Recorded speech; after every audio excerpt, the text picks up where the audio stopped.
본 방송에서 제공하는 부동산 정보는 투자 판단에 대한 조언입니다. 방송에서 제공하는 부동산 물건의 가치, 가격 상승 및 가격 하락에 대해서는 방송사에서 보장하지 않습니다.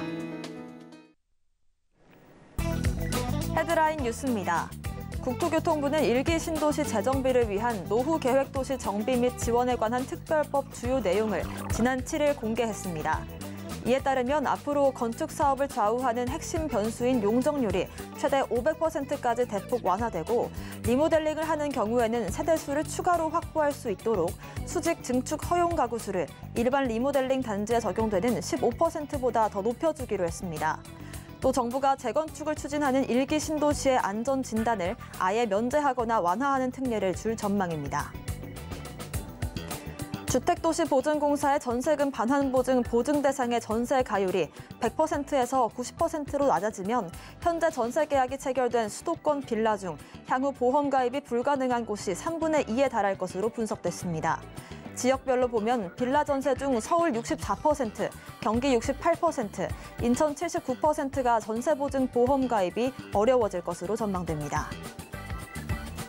서울시와 서울주택도시공사 등에 따르면 강남구 개포동 구룡마을 개발계획과 관련해 용도 지역을 2종 일반 주거지역에서 3종 일반 주거지역으로 상향해 용적률을 높여 고밀 개발하는 방안을 논의 중입니다. 이렇게 되면 용적률을 최대 250%, 최고 35층까지 지을 수 있어 3,600가구 이상 대규모 공급이 가능할 전망입니다.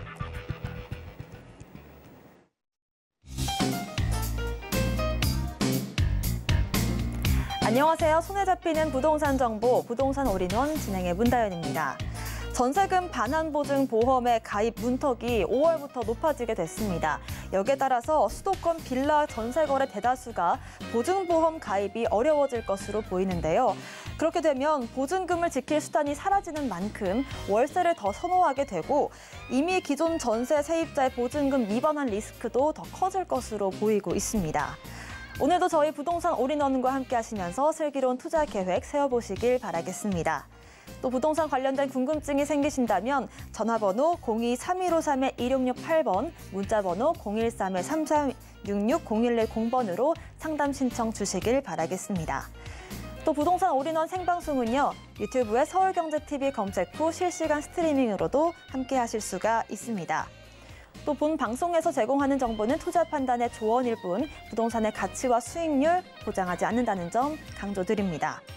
또 서울경제TV와 서울경제신문은 당사 브랜드입니다. 최근 당사를 사칭한 피해 늘고 있으니까요. 각별한 주의 부탁드리겠습니다. 그럼 지금부터 부동산 올인원 시작하겠습니다.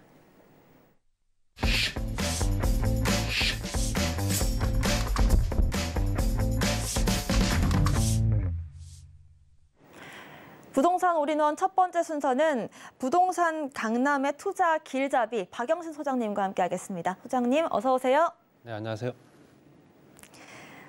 네, 오늘은 박영신 소장님께서 우리가 선호하는 자산 유형은 이란 주제로 강의 준비해 주셨는데요. 자세한 강의 내용 들어보겠습니다. 네, 저를 비롯한 모든 국민들이 이제 자산을 축적하기 위해서 많이 애를 쓰고 있죠. 또 어떤 형태든 간에 그 자산을 모아서 더욱더 증식시키기 위한 노력을 합니다.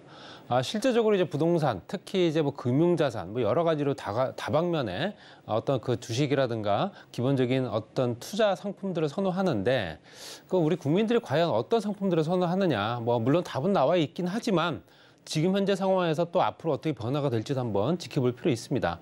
뭐 말씀드린 대로 47% 정도는 부동산을 선호를 합니다. 뭐 연령대별로 좀 다르긴 하지만 금융자산이 이제 34.8%. 뭐 이거는 실제적으로 때에 따라서 계속 등락이 반복이 되기 때문에 그렇지만 부동에 이제 실제적으로 어떤 자산이다라고 얘기했던 부분을 대부분 다 부동산을 생각하는 경우가 많기 때문에 뭐 내 집을 포함해서 말씀드리는 겁니다. 그래서 부동산을 47.1% 정도를 선호를 한다라는 얘기고요. 연령대별로 봤을 때 20대부터 60대까지 봤을 때 20, 30대 현재 부동산 진입 속도가 굉장히 빨라졌고 이번 지난 정부를 통해서 뭐 영끌한 얘기가 나올 정도로 실제적으로 모든 거를 다 올인을 하고 그 주택을 구입하기 위해서 애를 썼던 세대들이 20, 30대입니다. 그랬을 때 자산으로 부동산 선호 비율이 40%가 넘습니다. 20, 30대가. 40에서 45%가 되는 거고요. 금융자산이 33에서 36%대. 뭐 봤을 때는 실제적으로 이제 뭐 거의 뭐 부동산 쪽으로 많이 치중된 건 사실이다 말씀드리고 싶고요. 40대부터 60대까지는 당연히 45%대부터 55%대까지 연세가 들어갈수록 실질적으로 내 집 마련하기 위해서 혼자 주거 안정의 필요성을 더욱더 느끼기 때문에 당연히 40, 50대, 60대까지는 더욱더 많이 부동산 자산을 선호한다라는 내용이고요. 거의 비슷한 수치로 금융자산도 30%대도 같이 병행을 하고 있습니다. 그래서 실제로 꼭 부동산만 하는 건 아니고 부동산뿐만 아니라 금융자산도 괜찮은 상품이 있다면 투자를 하겠다라는 비율이 30%대가 넘습니다. 그래서 우리가 얘기하는 47%는 부동산, 34.8%는 현재 금융자산 이렇게 나눠진 겁니다. 그래서 실제적으로 부동산을 선호하는 이유가 뭐냐라고 생각했을 때 가장 첫 번째가 분실의 위험이 없다. 잃어버릴 위험이 없고 원금 보장이 가능하다라고 생각하는 겁니다. 그래서 20대, 30대, 40대까지도 거의 30%대고요. 50대도 35%, 60대는 42.8%대까지 현재 부실 위험이 없다는 걸 경험을 해왔기 때문에 당연히 전체적으로 봤을 때 34.6%긴 하지만 60대 비율이 높을 수밖에 없는 겁니다. 지금 현재 20, 30대가 아마 60대가 됐을 경우에는 이런 수치가 나올 겁니다. 그래서 당연히 이게 현재 실제적으로 대물림이 되면서 이렇게 수치가 변화가 생기는 거고요. 장기적으로 봤을 때는 오르지 않겠냐. 물론 맞습니다. 물가 상승률이라든가 여러 가지 경제 지표가 변화가 생기면서 장기적으로는 당연히 오른다라는 얘기입니다. 30대 27.7%, 40대가 50대, 60대까지 거의 30%대를 차지하고 있고요. 60대가 24.2%, 전령 전체로 봤을 때 한 30% 정도는 오른다라는 생각을 하는 겁니다. 그 큰 손해를 볼 위험이 없다. 물론 어떤 위치에 있는 부동산에 따라 다르겠지만 뭐 어지간히 괜찮은 지역에 부동산을 갖고 있다 한다면은 큰 손해를 볼 위험이 없다. 떨어져도 덜 떨어지고 실제로 오르지 않더라도 그 상태가 유지가 되기 때문에 큰 손해를 볼 위험이 없다. 전체로 통계로 봤을 땐 22% 정도는 그런 생각을 합니다. 그리고 주변 개발을 통해서 이익이 생길 거다. 뭐 요즘에 GTX라든가 여러 가지 개발 사업들이 많아지고 또 현재 재정비 사업을 통해서 그 주변에 변화가 생기기 때문에 당연히 주변 개발을 통해서 이익이 생긴다라는 비율도 7.9% 정도. 또 대출이라든가 투자 유치, 내가 필요할 때 이 물건을 담보로 해서 그 자금을 활용할 수 있는 조건도 됩니다. 물론 집을 사기 위해서 대출을 받기도 하지만 실제로 현재 투자 목적이라든가 부동산을 취득을 해서 그 자금을 활용할 수 있는 목적이 될 수도 있거든요. 그래서 대출 또는 투자 유치의 담보로 가치가 가능하기 때문에 이런 부분은 4.8%를 차지한다. 그러니까 전체적으로 부동산은 분실의 위험이 없고 장기적으로는 가격이 오르고 큰 손해를 볼 위험이 없다. 원금이 손실되지 않는다라는 내용이겠죠. 그러면 금융자산을 선호하는 사람들은 어떤 생각을 하느냐. 가장 첫 번째는 황금성입니다. 부동산보다 원하는 시기에 처분이 가능하다. 내가 원하는 시점에 뭐 일주일이면 내가 원하는 금액을 또 뭐 그 금액이 얼마가 됐든 찾을 수가 있거든요. 그렇지 부동산은 또 그렇게 쉽지가 않습니다. 시기에 따라서 요즘 같은 조정세에 들어가는 시국에서는 매물이 쉽게 소진이 되지는 않거든요. 그렇기 때문에 원하는 시기에 처분이 가능하다. 원하는 시기에 내가 환금이 가능하기 때문에 그만큼 큰 매력적이다. 전체적으로 봤을 때 31%는 다 그런 생각을 할 겁니다. 저 또한 그런 생각을 하고 있고요. 20대, 40대까지 봤을 때 60대까지도 거의 현재 같은 형태로 생각을 하고 있는 거고요. 앞으로 부동산 가격이 크게 오르지 않을 것 같아서 이 얘기는 지금 많이 올랐기 때문에 더 오르겠느냐 이런 생각을 하는 겁니다. 그렇기 때문에 당연히 조금 떨어져야 되지 않겠냐는 생각도 하는 거겠죠. 그 부분이 전체적으로 봤을 때 29.6% 정도, 거의 30% 정도 차지하고 있고요. 지금 시기에 맞는 얘기입니다. 그래서 단기적으로는 수익을 기대한다. 단기 시세 차익을 볼 수 있는 조건이 되기 때문에 금융자산을 선호한다는 겁니다. 하루하루 시간별로 해서 내 그 자산이 움직이는 게 변동이 되는 부분을 볼 수가 있지 않습니까? 그렇기 때문에 당연히 단기 시세 차익을 기대한다라는 부분이 22.4% 정도. 또 부동산에 투자할 정도로 소득이 많지 않다. 돈이 없다. 또 세금과 관리 비용이 적게 든다라는 생각도 합니다. 세금이 확실히 적게 들죠. 뭐 취득세라든가 양도세라든가 이런 거 세금 걱정 안 해도 되기 때문에 당연히 금융자산은 그만큼 선호한다라는 내용이 들어가 있는 거고요. 거기에 뭐 부동산을 과연 내가 취득을 한다면 어떤 부동산이냐, 투자 목적의 주택수냐, 내 집을 마련하기 위한 내 집이냐, 아니면 또 추가적으로 내가 주택을 구입을 하느냐, 모든 게 다 포함되겠죠. 투자 목적의 주택수가 한 채 1.2채 정도 됩니다. 40대 이하가. 상업용 부동산, 수익형 부동산이라고 상가, 오피스텔 이런 것들은 0.97채. 그다음에 현재 50대, 60대, 70대까지 봤을 때는 40대가 투자 목적의 주택수가 가장 많고요. 한 채가 넘기 때문에 이건 통계이기 때문에 한 채가 넘습니다. 나머지 전체로 봤을 때는 현재 실제적으로 0.97채 정도는 현재 투자 목적의 주택이고요. 나머지 한 채가 넘어가는 부분은 현재 상업용 부동산을 생각을 한다. 연령별로 봤을 때도 통계적으로 봤을 때는 상업용 부동산을 끊임없이 그래도 내가 어느 순간 되면 사야지라는 생각을 많이 한다는 얘기겠죠. 내 집을 마련하는 건 물론이고요. 또 자산 규모별로 봤을 때는 10억 원에서 30억 원 정도 되는 규모는 실제적으로 투자 목적 주택수가 0.62채 정도밖에 안 되고요. 그다음에 상업용 부동산은 0.38채. 물론 이제 금액이 워낙 크다 보니까 그럴 수밖에 없는 거고요. 30억에서 50억 원 넘어가는 부분. 근데 50에서 100억 원 넘어가는 부분을 봤을 때는 현재 투자 목적의 주택수가 한 채가 넘어갑니다. 이 얘기는 정말로 고가의 주택들은 정말로 살 능력이 있는 사람들이 있다라는 얘기겠죠. 또 자산 규모별로 봤을 때 보유하고 있는 주택수를 따진 거기 때문에 갖고 있는 사람들의 통계를 본 겁니다. 그랬을 때는 당연히 정말로 고가의 주택들, 강남이라든가 정말 비싼 지역에 있는 주택들을 내 집을 갖고 있는 사람들이 그만큼 있다라는 얘기고요. 사무용 부동산은 상대적으로 좀 작은 편이고요. 100억 원 이상도 한 채가 넘어갑니다. 100억 원 이상도 한 채가 넘어가기 때문에 당연히 이런 부분을 봤을 때는 실제적으로 여러 가지 여건들이 현재 그 소득이 있다 없다를 따졌을 때 굉장히 그 격차가 심해지게 벌어지고 있다라는 얘기고요. 그 중요한 상황에서 100억 원이 넘어가는 사람이 내 집 갖고 있는 사람들은 대부분 다 상업용 부동산도 있다는 얘기입니다. 한 채가 넘어갑니다. 1.35채가 되는 거거든요. 그렇기 때문에 자금 여유가 있는 사람들은 내 집을 정말로 비싼 주택을 갖고 있으면서 나머지 자금을 가지고 정말로 비싼 상가, 비싼 지역에 있는 상가라든가 상업용 부동산, 빌딩 이런 것들을 갖고 있다는 얘기입니다. 그렇게 당연히 한 채가 넘어갈 수밖에 없는 거고요. 이런 차이가 있다라고 말씀드릴 수 있고요. 그다음에 부동산을 내가 사야지 팔아야지 하는 생각을 갖고 있을 겁니다. 그랬을 때 부동산을 내가 팔아야겠다, 향후에 내가 팔아야지라는 생각을 갖고 있다는 사람들은 현 상태를 유지하겠다는 부분이 50%가 넘습니다. 갖고 있는 사람 중에서 당장 팔아야지라는 생각보다는 그냥 갖고만 있어야겠다는 생각을 하는 사람들이 절반 정도 된다는 거고요. 매각 또는 매각 계획 또는 임대사업자 등록을 통해서 또 장기적으로 보유하겠다는 비율도 실제로 9.1%, 4.7% 정도 됩니다. 그렇기 때문에 당연히 이걸 합치게 되면 거의 한 60% 이상 되는 부분은 그냥 갖고 있으면서 활용을 하겠다라는 내용들이고요.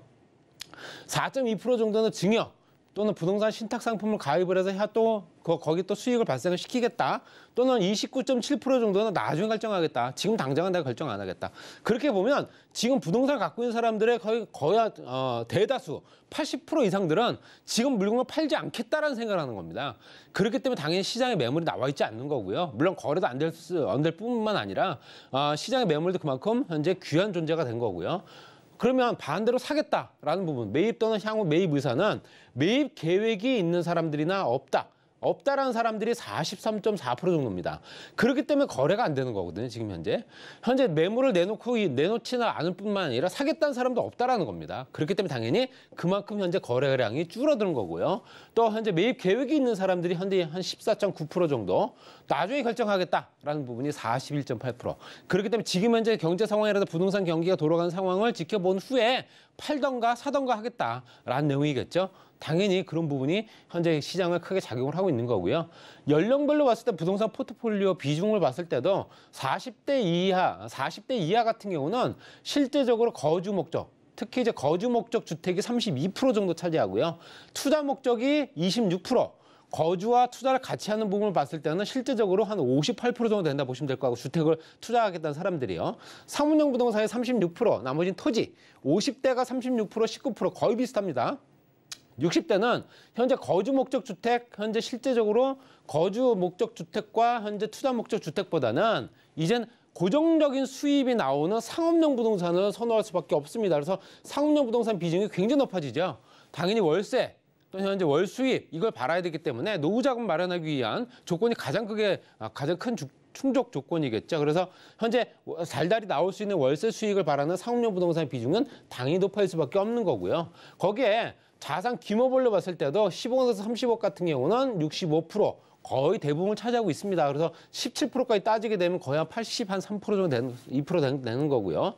30억 원에서 50억. 이 비율은 거주 목적 비율은 당연히 줄어들 수밖에 없는 거고요. 거기에 줄어드는 부분만큼 상업용 부동산은 늘어납니다. 상업용 부동산 아까 말씀드린 대로 큰 돈을 갖고 있는 사람들이 정말로 비싼 빌딩도 갖고 있는 경우가 많거든요. 그래서 당연히 현재 실질적으로 현재 비싼 주택이면 비싼 부동산일수록 주택 수는 줄어들지만 상업용 부동산은 늘어난다라는 비용입니다. 그렇기 때문에 당연히 연령대가 높아지면서 현재 자금 여력이 있는 사람들 같은 경우는 내 집을 정말 좋은 집으로 한 채 갖고 있고 거기에 현재 상업용 부동산을 정말 근사한 대를 물려서 넘겨줄 수 있는 빌딩이라든가 아니면 상가주택 이런 것들을 선호할 수밖에 없다는 얘기이기 때문에 지금 현재는 매각 의사도 없고 매입 의사도 없는 상태입니다.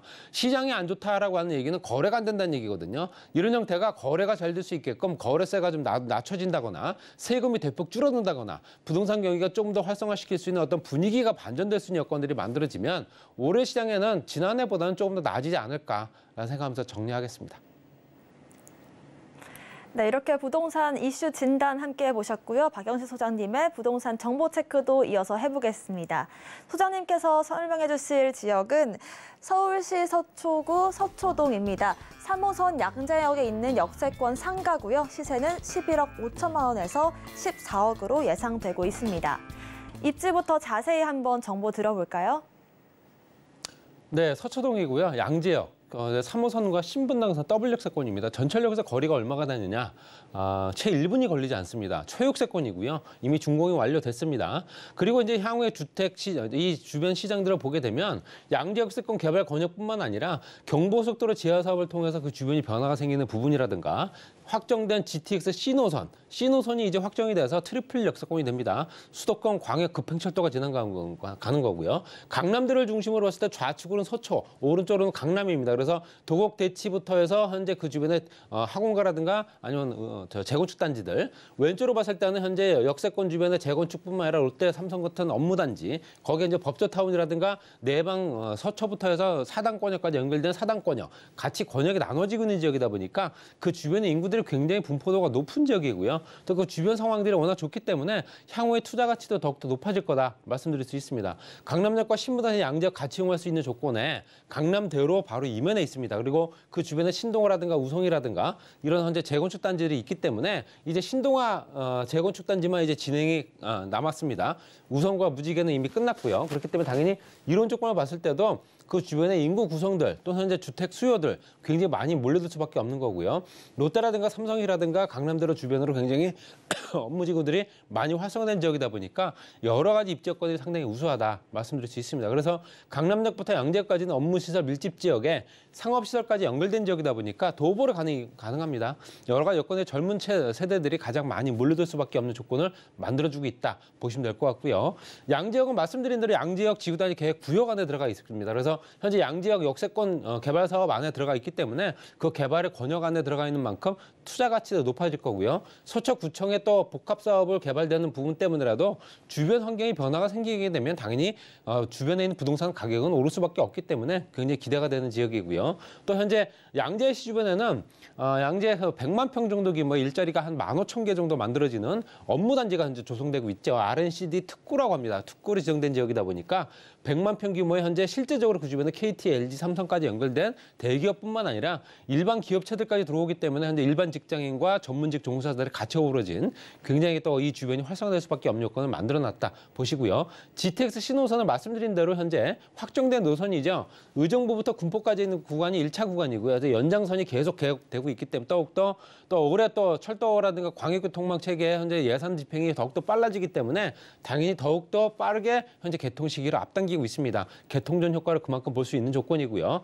서초역과 강남역에는 실제적으로 강남역 일대, 서초역과 교대역 이 주변이 많이 활성화될 겁니다. 지금 현재도 굉장히 상업적인데 불구하고 굉장히 이 주변이 조용한 지역이거든요. 지능아파트 재건축부터 롯데라든가 코롱이라든가 여러 가지 대기업들까지 연결된 지역이다 보니까 이 주변이 또 지구단위 계획구역의 재정비가 될 수밖에 없는 조건을 만들어놨다 보시면 될 것 같습니다. 가격은 11억 5천만 원부터 14억 원이고요. 전용 면적이 30평이 넘는 굉장히 큰 상가입니다. 임대금액 5천만 원, 보증금을 400에서 450만 원 정도. 대출 가능 금액이 8억 원에서 9억 8천만 원. 요즘 대출 금리가 조금 내렸습니다. 그렇기 때문에 당연히 부담은 좀 덜 할 테고요. 실투자 투자 금액이 3억에서 3억 7천만 원 정도 가능합니다. 초역세권이고 지속적 임대 수요에 개발 호재가 워낙 많고 여러 가지 또 시소성 높은 우수한 상업지, 임대료가 높기 때문에 말씀드린 대로 현재 노후 생활할 수 있는 어떤 고정적인 수입을 바라볼 수 있는 조건에 임대도 활용 가치가 굉장히 풍부하기 때문에 투자 가치가 높은 상가다 이렇게 말씀드리겠습니다. 네, 이렇게 서초구 서초동 소개 들어봤습니다. 박영세 소장님께서 소개해 주실 두 번째 지역도 만나볼게요. 네, 두 번째 지역은 서울시 강남구 역삼동입니다. 2호선 역삼역 역세권에 있는 분리형 1.5룸 구조의 오피스텔이고요. 시세는 3억 2,500만 원에서 4억 6,500만 원으로 예상됩니다. 자세한 입지부터 투자 전략까지 들어보겠습니다. 네, 이번에 테헤란로에 있는 오피스텔이고요. 오피스텔인데 실제적으로 그 주변에 어떤 형태로 현재 그 주변이 형성되어 있느냐. 테헤란로 주변은 뭐 아시다시피 인구 밀집도가 상당히 높은 지역이죠. 현재 생활 인구들이 워낙 많은 지역이고요. 역삼역과 강남역을 이용할 수 있습니다. 도보로 한 3분 정도 거리고요. 신분당선 연장선이 개통이 됐기 때문에 이제 트리플 역세권이다 봐도 무방합니다. 그리고 롯데라든가 삼성이라든가 뒤에 코론까지 연결된 대기업들 쭉 봤을 때 삼성동 국제로 복합지구가 연결되기 때문에 말 그대로 대기업들이 밀집되어 있는 지역이다 보니까 그만큼 업무시설, 특히 이제 일자리가 많이 만들어진 지역이다 보시면 될 것 같습니다. 지금 현재 그 주변의 일자리 같은 경우는 현재 IT 기업이라든가 엔터테인먼트 기업들이 워낙 많은 지역입니다. 기존에 있는 업체들도 워낙 많고요. 추가로 다 법인들의 설립들이 굉장히 많이 되고 있는 지역이다 보니까 혼자 사는 1인 직장인들, 특히 여성 직장인들이 많습니다. 여성 직장인들이 깨끗한 어떤 주택을 선호하기 때문에 당연히 오피스텔 또 주차도 공간도 활용도 주차도 용이하고 또 내부 공간도 깨끗한 오피스텔을 많이 선호하는 젊은 2030 여성 직장인들이 많은 지역이다. 혼자 사는 인구 비율이 가장 높은 지역이다 보니까 그만큼 이 주변의 인구 밀집도도 높을 수밖에 없습니다.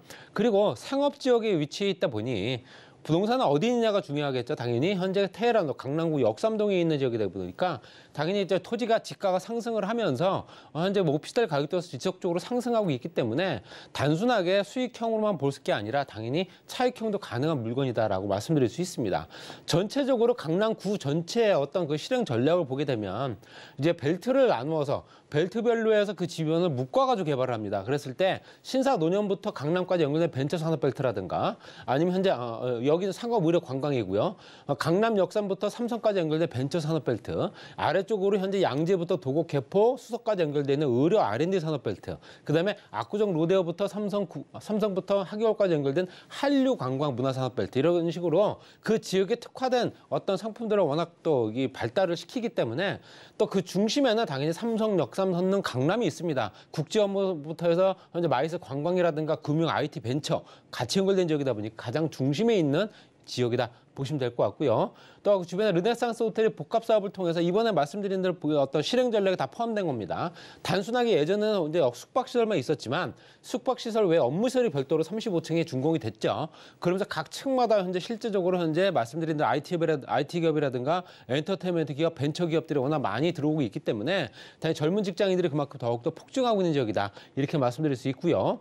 또 삼성동 국제로 복합지구야말로 강남 최대 개발 사업입니다. 그래서 현재 탄천부터 송파, 또 한강 정비공역까지 같이 연결되고요. 무역센터와 영동들의 중심에 있는 그 중심에는 당연히 현대자동차가 있습니다. 현대자동차가 그룹 통합 사업 외에 실제적으로 전시장, 컨벤션, 호텔, 판매시설, 오피스까지 같이 만들어지기 때문에 유동인구가 한 150만 명 이상 된다라고 얘기를 합니다. 그 많은 유동인구를 현재 포용할 수 있는 대중교통 노선이 이제 확충이 되고 있죠. 그 GTX 노선입니다. GTX A 노선, C 노선부터 해서 위례신사 급행철도 이제 트램, 그다음에 그 남북급행철도까지 연결되고요. 전철역사만 현재 6개, 거기 현재 인구 이동만 50만 명을 보기 때문에 당연히 이 지하 공간도 개발을 통해서 이 주변이 어떤 거대 지하 도시가 만들어진다는 얘기가 나옵니다. 이게 영동들의 통합 개발이고요. 그로 인해서 그 주변의 어떤 개발 영향을 가장 많이 강남구 지역에서 영향을 받을 거다 말씀드릴 수 있고요. 현대자동차와 센터필드 또는 이제 롯데치선까지는 업무지구를 활성화진 지역에 있는 상업지역, 이 상업지역 같은 경우는 현재 일종 지구단위 계획구역 안에 들어가 있습니다. 그래서 이 주변에는 용적률이 상향되고 있다. 200%가 220%가 250%로 600이 800%로 이런 형태로 용적률이 높아지게 되면 토지의 가치가 상승하기 때문에 당연히 현재 자산 가치도 그만큼 높아진다라고 얘기할 수 있습니다. 가격은 3억 2,500만 원부터 4억 6,500만 원까지 부가세는 별도입니다. 임대금은 2억 8천 원부터 4억은 가능하고요. 실투자 금액에 4,500에서 6,500만 원 투자할 수 있는 굉장히 소액으로 가능한 물건이고요. 임대금은 2천만 원 보증금을 110에서 140만 원 정도, 대출 가능 금액을 2억 2천만 원에서 3억 2천만 원 잡게 되면 투자 금액은 8,500에서 1억 2,500만 원 정도 소요된다 말씀드릴 수 있습니다. 태릉역 직장 밀집 지역의 임차 수요는 풍부하고요. 원룸과 1.5룸 수요가 오늘 많은 지역입니다. 젊은 층들. 높은 수익률로 노후 생활 가능하고 토지 가격 급등 때문에 당연히 시세차까지 볼 수 있기 때문에 최육세권이면서 향후에 투자 가치까지 높고 임대 수익까지 볼 수 있는 여건이기 때문에 한번 고려해 보시기 바랍니다. 네, 이렇게 박영신 소장님의 강남구 역삼동 소개까지 잘 받아봤습니다. 박영신 소장님과 함께 하실 수 있는 세미나 소개해드릴게요. 부동산 시장 투자의 개편이란 주제로 또 1:1 대면 세미나 상담 진행하고 있는데요. 무료로 진행되니까 많은 참여 부탁드리겠습니다. 자세한 일정과 참여 사항 등등 궁금하신 점은 02-3153-2668번으로 문의 주시면 되겠습니다. 오늘 부동산 정보 체크 함께 해주신 박영신 소장님과는 여기서 인사 나누겠습니다. 오늘 말씀 고맙습니다.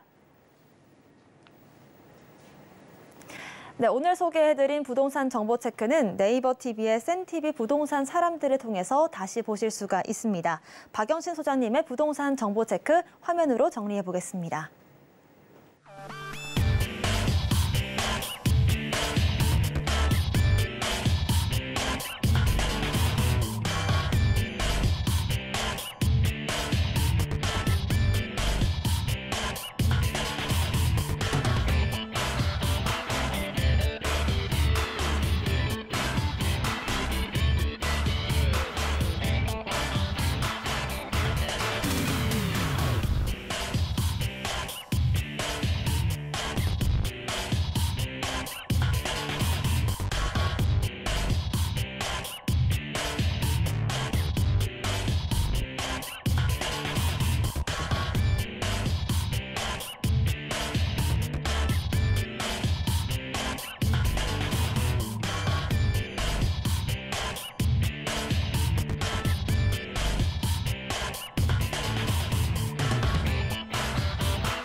네, 부동산 시장을 정확하게 이해하려면 빠르고 정확한 정보가 필수겠죠. 오늘도 저희 부동산 올인원과 함께 하시면서 슬기로운 투자 계획 세워보시길 바랍니다.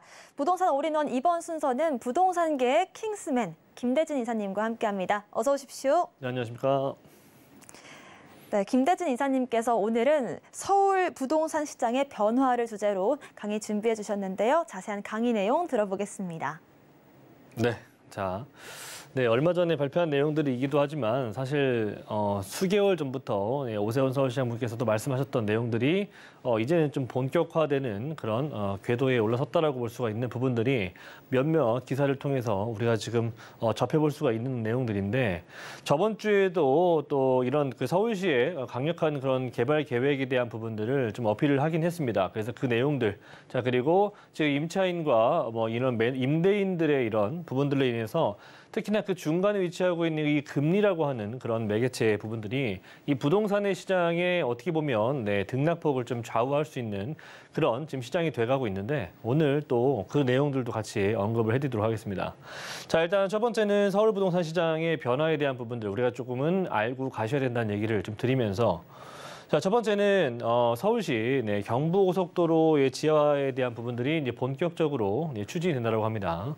불과 한 2일 전에, 한 2, 3일 전에 나온 그런 얘기인데요.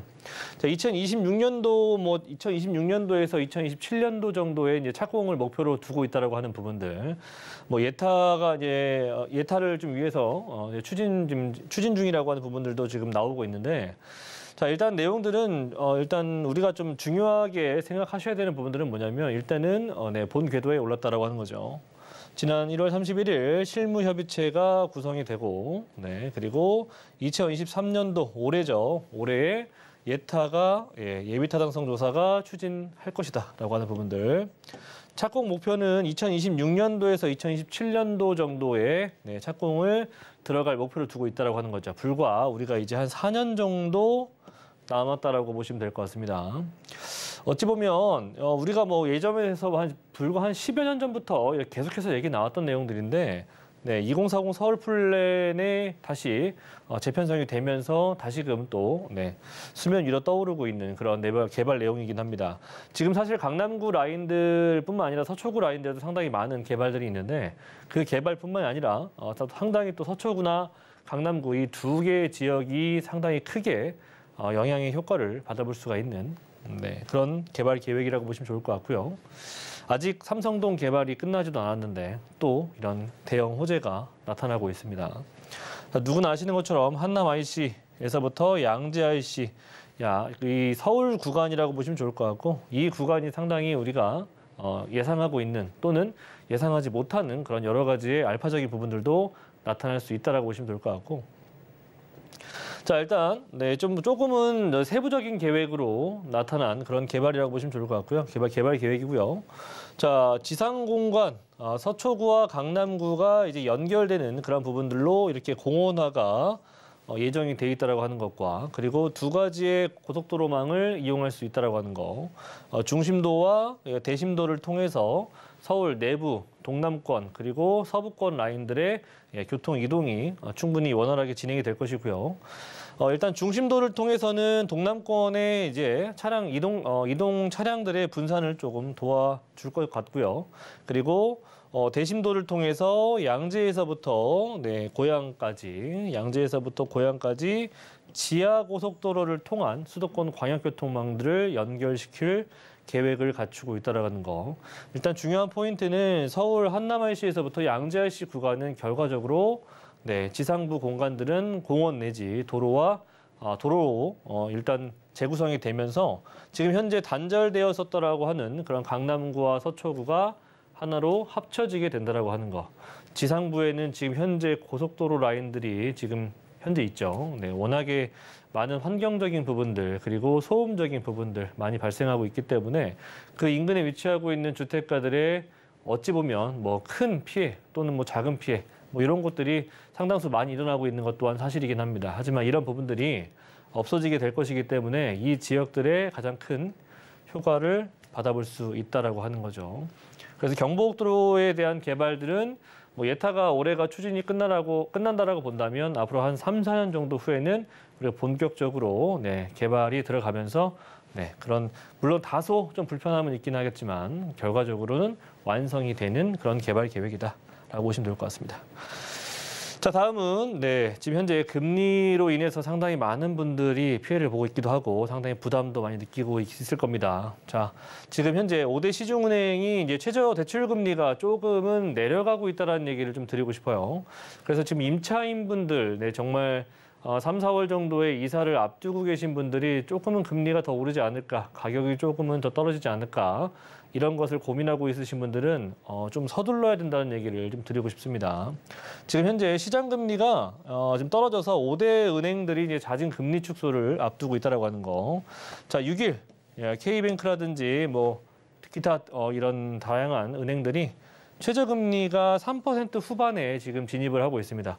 4%까지 갔다가 지금 현재 조금은 다소 떨어지고 있는 모습들인데 그 이유는 뭐 여러 가지 이유가 있습니다. 은행채 5년물 금리가 지금 하락을 하고 있고 그리고 현재 당국과 여론 등 지금 현재 예대금리를 가지고 뭐 어떻게 보면은 장난치지 마라 뭐 이런 식으로 좀 어떻게 보면 좀 압박 같은 경우가 지금 들어오고 있다라고 보니까 자진해서 지금 가상금리를 인하하고 있는 그런 모습들을 보여주고 있습니다.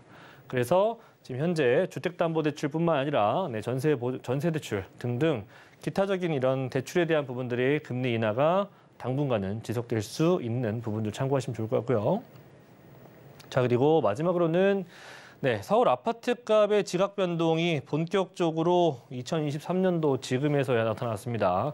송파에 대한 부분들이 특히나 가격적인 부분들의 조정이 상당히 깊게 내려오고 있는 만큼 그에 반해서 용산은 사실 거의 방어를 굉장히 잘해주고 있다라고 하는 표현이 맞을 것 같습니다. 그래서 송파가 일단은 빠지게 되고요. 지금 강남 3구였었던 부분들이 굉장히 오랜 기간 동안 강남 3구 했거든요. 하지만 이제 송파가 빠지고 이제 용산이 편입이 됐다라고 하는 거. 네. 평균 매매가 상위 빅3였던 강남 3구가 이제는 용산구가 편입이 되면서 강남에서는 강남 2구와 용산구가 즉 이제 서울의 3대 대장이 됐다라고 보시면 좋을 것 같습니다. 2023년도 1월 주택가 기준 평균 매매가 보신다면은 1위는 여전히 국건이 지키고 있는 강남구. 평균 매매가 8,700 정도 되고요. 그리고 2위는 서초구 8,500만 원 정도 가량 되고요. 용산구 같은 경우에는 6,600만 원으로 조정보다 지금 현재 빠르게 다시 재상승하고 있는 모습을 보여주고 있기 때문에 용산구 보시는 것처럼 이 용산에 대한 미래 국제업무 도시를 포함한 그런 용산의 미래 청사진을 좀 보고 계시긴 한데 여러 가지 개발들도 많이 있습니다만 특히나 한강변에 위치하고 있는 대형 업무타운과 그리고 대형 뉴타운들의 힘을 입어서 결과적으로 계속해서 고공행진을 할 것이라는 그런 기대감 때문에 용산의 가치는 앞으로 더 밝을 예정입니다. 네, 이렇게 김대진 이사님의 부동산 이슈 진단 만나보셨고요. 부동산 정보 체크도 바로 이어가겠습니다. 김대진 이사님께서 소개해 주실 지역은 서울 강동구 고덕동입니다. 9호선 센터공원역 역세권에 위치한 1.5룸 구조의 다세대 주택이고요. 시세는 4억 2천만 원에서 4억 2,500만 원까지 예상되고 있습니다. 자세한 입지부터 확인해 보시죠. 네, 일단은 고덕은 제가 매주 계속해서 말씀을 드리고 있는 지역이에요. 자, 이 지역은 지금 현재 조정도 많이 지금 나타나고 있는 지역이기 때문에 사실 이제 매수라고 하는 부분에 있어서 크게 부담을 갖지 않을 정도 수준으로 조정이 많이 좀 내려왔다. 그래서 일단은 뭐 아파트뿐만 아니라 주변에 투자하시고 싶으신 분들 또는 실거주 목적을 두시는 분들도 이 지역은 상당히 메리트가 있는 지역이기 때문에 유심히 보실 필요가 있습니다. 자, 기본적으로 뭐 아파트 투자 같은 경우에는 아직도 한 7억 원에서 8억 정도가 필요한 것은 사실입니다. 하지만 이제 그렇게 많은 자본이 사실 없으신 분들 입장에서 상당히 부담스러운 금액이긴 사실입니다만 이 지역의 미래 가치는 상당히 밝다라고 일단적으로 목표를 잡아두고 굉장히 이 지역들은 여러 가지 개발들이 많이 있음에도 불구하고 어찌 보면 지금 현재 가격은 상당히 저평가되어 있는 국면이에요. 기본적으로 갖추고 있는 이렇게 뉴타운은 아니지만 새롭게 계속해서 재구성되고 있는 이런 새 아파트 단지들이 하나둘씩 들어오게 되면서 지역적으로 이미지 자체가 상당히 깨끗해지는 그런 지역이라고 보시면 좋을 것 같고요. 자, 그리고 기업이 상당히 들어오기 좋을 만한 그런 구성 요소들이 하나둘씩 완성이 돼가고 있습니다. 자, 지금도 갖추고 있기도 하고요. 지금 현재 보시는 것처럼 서울 외곽이라든지 그리고 앞으로 완성이 될 서울 세종 가는 고속도로, 자, 그리고 9호선이 연장까지 들어온다면은 바로 이 앞에 고덕동까지도 완성이 될 것이고요. 자, 그렇기 때문에 물론 8호선 같은 경우에도 연장이 될 것이기도 하고 9호선도 연장이 들어올 것이기도 하고 그래서 강동구 그 안에서도 이 고덕동 라인들 같은 경우에는 교통의 발달이 눈에 띄게 확충이 많이 된다라고 보시면 좋을 것 같고요. 특히나 도로망들이 상당히 좋기 때문에 이 지역으로는 주변으로 기업들이 들어올 수 있을 만한 그런 조건들이 상당히 좋습니다. 자, 그리고요. 물론 서울 중심부의 접근성도 상당히 좋은 것 또한 사실이기도 합니다. 그래서 입지가 상당히 좋은 곳이기도 하고요. 자, 고덕지구 같은 경우에는 제가 늘 말씀드리는 것처럼 우리가 투자를 할 때는 지금도 물론 좋은 곳이 좋겠지만 앞으로 랜드마크가 될 수가 있는 지역이 있다면 그 지역에 투자를 하셔야 되는 거 아니겠습니까? 자, 고덕동은 물론 아래쪽에 위치하고 있는 상일동역 인근에 위치하고 있는 아파트들도 상당히 좋은 포지션을 가지고 있습니다. 역도 상당히 가깝고요. 인프라 시설도 상당히 좋기도 합니다. 하지만 앞으로 이 지역의 랜드마크가 될 수 있는 지역을 제가 선뜻 말씀을 드리자면 고덕 2-2지구 라인들이 앞으로 개발이 진행이 된다면 이 지역의 랜드마크가 될 수 있다. 그 이유는 충분하고요. 지금 이쪽 지역은 제가 이렇게 세 군데 지역으로 나누는 이유는 우리나라 서울 안에서의 재정비 사업들이 모두가 가능하기 때문에 어떤 형태로든 재개발이 진행될 수 있는 그런 지역이다라고 말씀드릴 수가 있겠고요. 자, 이 지역은 특히나 보시는 것처럼 한강변에 가깝기 때문에 이 지역들의 2040 서울 플랜에서 말씀드렸던 것처럼 굉장히 유동성 있고 유연적인 그런 층수 제한의 부분들도 완화가 되고 상당히 예쁜 그리고 상당히 만족할 만한 그리고 삶의 질도 상당히 좋을 만한 그런 지역으로 탈바꿈 되기가 쉽다. 자, 그리고 바로 위에 제가 추천드리는 2-2지구 그 위에 고덕 비지밸리가 완성이 되는데 보시는 것처럼 이렇게 150여 개의 기업들이 들어올 예정이고요. 거기에다가 추가적으로 이렇게 복합 쇼핑몰까지 들어올 예정입니다. 물론 뭐 이 안에서도 많은 임차인 수요가 나타날 수가 있긴 하겠지만 무엇보다도 자급자족이 될 수 있는 도시로 탈바꿈이 된다라고 하는 거. 지금 현재 우리가 가장 중요하게 생각하는 부동산에 있어서 중요하게 생각하는 부분들은 학군도 중요하지만 임차 수요라든지 또는 추가적으로 들어올 수 있는 수요가 있느냐가 아니겠습니까? 그 수요를 가늠하는 그런 척도라고 할 수 있는 부분들은 바로 업무타운이라고 볼 수가 있는데 그 업무타운이 지금은 없지만 앞으로 굉장히 크게 대형으로 들어올 예정이다라고 하는 거죠. 보시는 것처럼 네, 고덕 비지밸리가 네, 이쪽 라인에 완성이 될 것이기 때문에 한강변을 바로 끼고 있는 지역에 제가 추천드리는 지역은 이런 지역들이다. 네, 이런 지역들이죠. 그래서 그런 비지밸리를 바로 앞에 두고 있는 지역들, 한강변에 가까우면서도 그런 지역들을 제가 추천드리는 거고요. 고덕동 같은 경우는 이렇게 지금 현재 네, 비지밸리가 한창 진행 중이기 때문에 일부 입주한 기업들도 있고 네. 그리고 이렇게 인구들이 더욱더 많아질 예정을 앞두고 있기 때문에 이렇게 9호선도 마찬가지로 추가적으로 연장이 되는 것이라 저는 그런 의미를 부여하고 싶습니다. 샘터공원역이 바로 고덕 2-2지구 바로 앞에 완성이 되는 곳이기 때문에 이 지역의 역세권 시프트든 또는 다른 어떠한 재정비 사업이 진행이 된다고 하더라도 9호선을 끼고 있는 내 집 앞마당에 끼고 있는 초역세권 단지가 탄생할 수 있다는 거.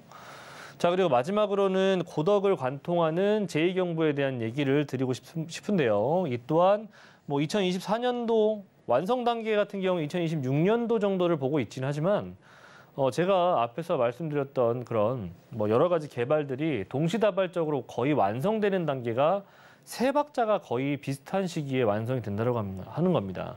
결과적으로 앞으로 한 3년에서 4년 정도면 고덕동 라인들은 정말 몰라보게 바뀔 수 있는 그런 가능성이 상당히 높아요. 그래서 이런 지역들은 선점을 미리 해두시는 부분을 좀 말씀드리고 싶고요. 서울에 기본적으로 2022년도 재개발 초기 투자 비용들을 제가 좀 나열을 해봤습니다.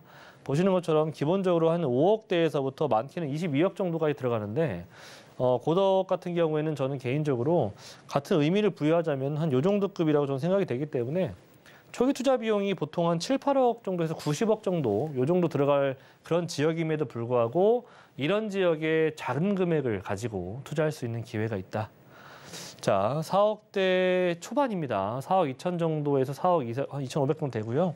전세 안고 투자하신다면 대략 한 2억 원 정도 미만을 가지고 투자할 수가 있고 대출 안고 투자하셔서 월세 받으신다 하더라도 비용은 한 1억대 중반, 후반 정도 금액을 가지고 투자할 수 있는 그런 지역입니다. 네, 김대진 이사님의 강동구 고덕동 소개 들어봤습니다. 이어서 두 번째 정보 체크도 확인해 보시죠. 두 번째 지역은 서울시 용산구 문배동입니다. 1호선 남영역 역세권에 위치한 투룸 구조의 오피스텔이고요. 시세는 5억 2,500만 원에서 5억 3,500만 원으로 예상되고 있습니다. 입지부터 자세한 소식까지 한 번에 들어보겠습니다. 용산은 제가 앞에서 말씀드린 것처럼 이제는 명실상부 3대장이 된 그런 지역이죠.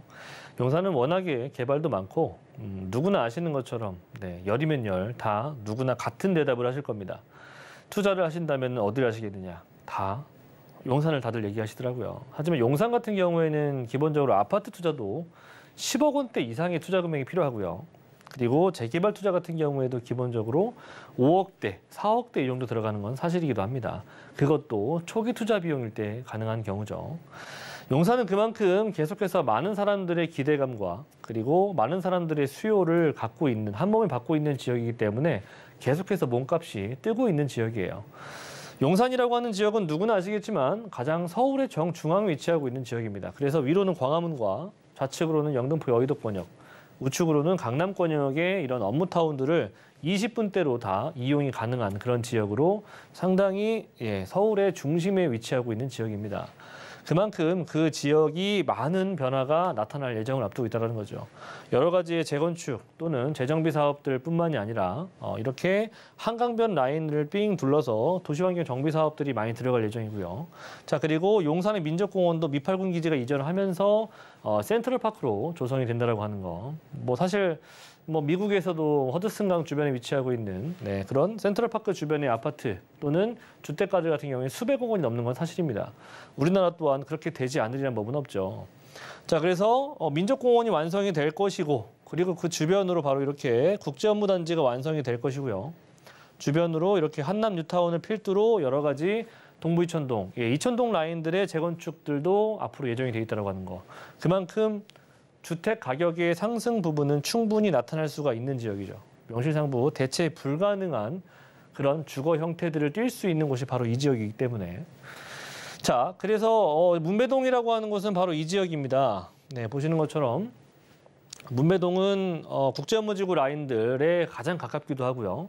또 센트럴파크 주변에 위치하고 있는 지역이기 때문에 지금은 다소 저평가되어 있는 국면임에도 불구하고 삼각지역과 남영역을 이용할 수 있는 권역이기 때문에 즉 한 트리플 역세권을 이용할 수가 있는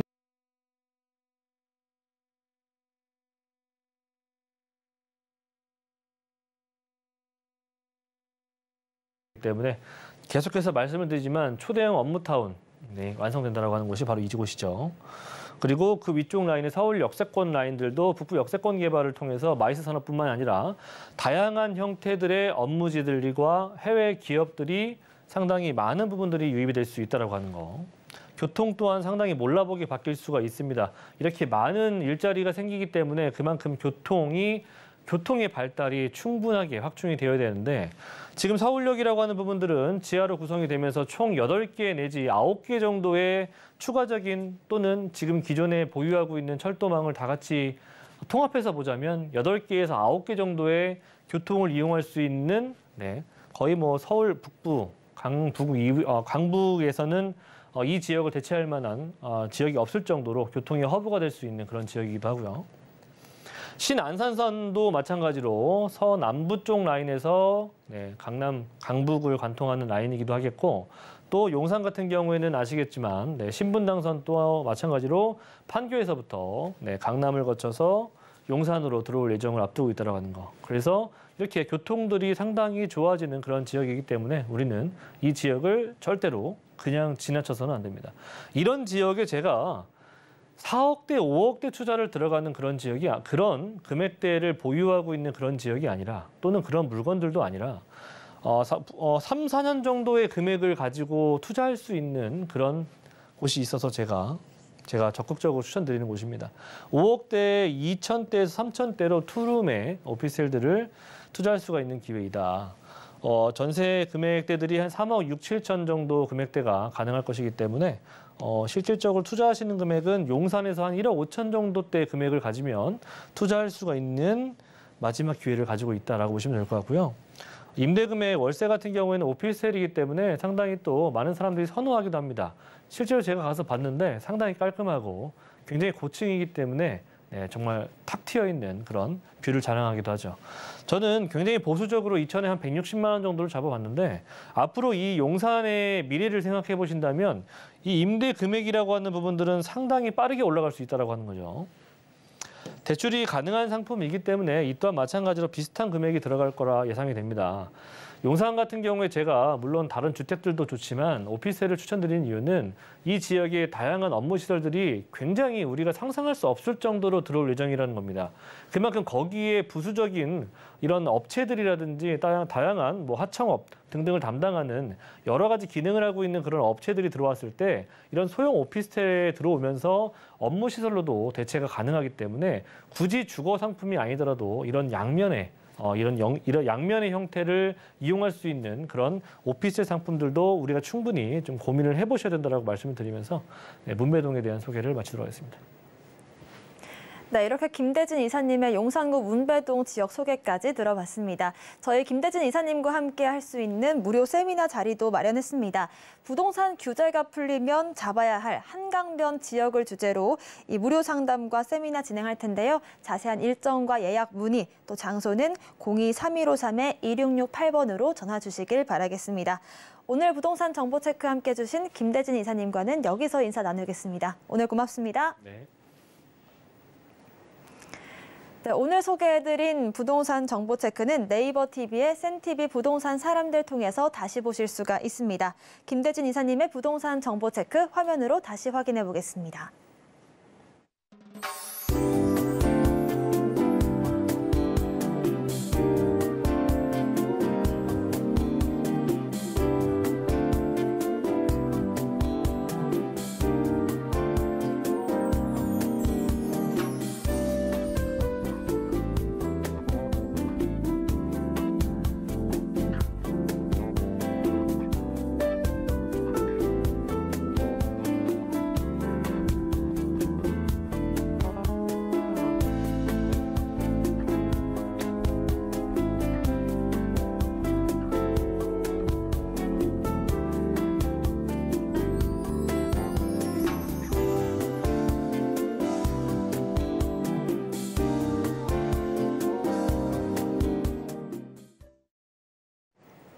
네, 부동산 정보 체크에서 제공하는 정보는 전문가님들의 투자 조언일 뿐 부동산의 수익률과 가치 보장하지 않는다는 점 강조드립니다.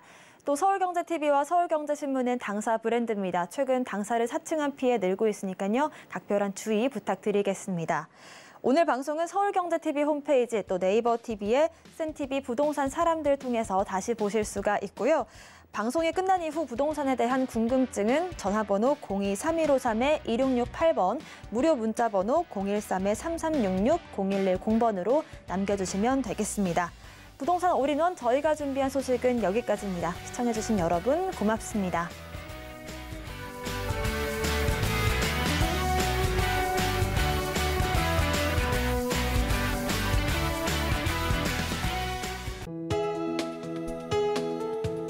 본 방송에서 제공하는 부동산 정보는 투자 판단에 대한 조언입니다.